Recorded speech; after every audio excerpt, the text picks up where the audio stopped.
So hi, Luis. Thank you for wanting to Hi, Victor. participate.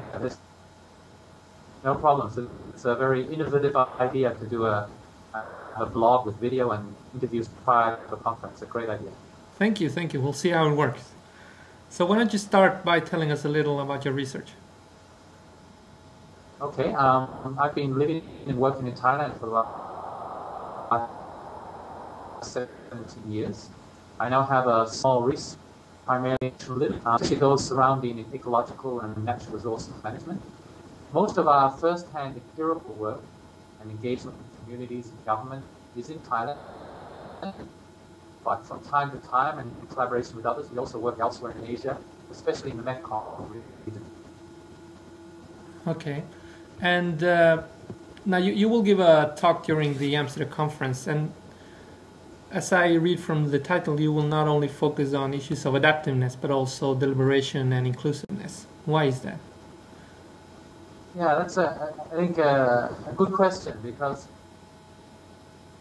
mostly thinking about adaptation, you see the discussions in the papers about climate change adaptation, etc. In my view, there's often an under-recognized politics around efforts to build and pursue adaptiveness. It's sort of assumed that everything is good for everyone. But actually, interventions to address the needs of one group or place, for example, a capital city, may actually have side effects on other people and other locations. If you think about flood management, sometimes reducing risks for one place may actually be more about redistributing risks. Inclusiveness itself matters because it helps ensure that interests and capabilities of disadvantaged groups and vulnerable groups are taken into consideration how to respond to the deliberate importance. Your work is about conflict. It's 100% clear who's right, and we need to argue and look at assumptions, etc., about impacts and possible responses. In a sense, learning doesn't happen on its own, and it doesn't eliminate power relations. That's why I'm interested in deliberation and inclusiveness and thinking about the issues of adaptiveness. Is that something that you see very clearly in your case studies? I think that's, I work in flood management, where one of the biases is to do a lot to protect high-value property in capital cities, and the infrastructure, the dikes, the diversions, etc., the walls on rivers, etc., often flood surrounding areas where poorer farmers are based, and if the flood management planning, etc., doesn't include them, you can easily misunderstand the effectiveness of that response and not recognize that in fact we've actually redistributed risks onto another group, and maybe they receive no compensation, no insurance, etc. So it's an important governance issue. Yes.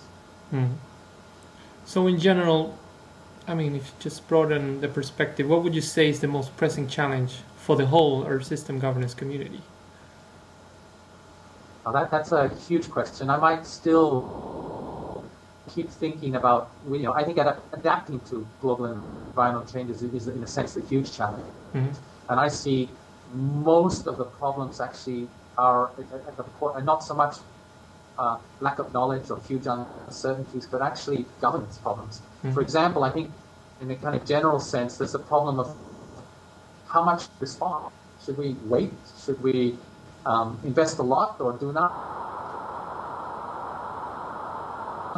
There's a problem of timing. Do we respond now or wait until we have a major crisis on hand? There's a problem of scale as well. Some districts may not see capability of a household or a local government. But on the other hand, if we can draw resources from different levels, from international, from national levels, I think we can get new capacity to adapt. But each of these problems are really fundamental by barriers in governance. They're about power, they're about coordination, authority, control of resources, etc. So I see the kind of the governance side of adaptiveness is among the core challenges for the system governance community. And just one final question then. What are your personal expectations on the 2009 Amsterdam conference?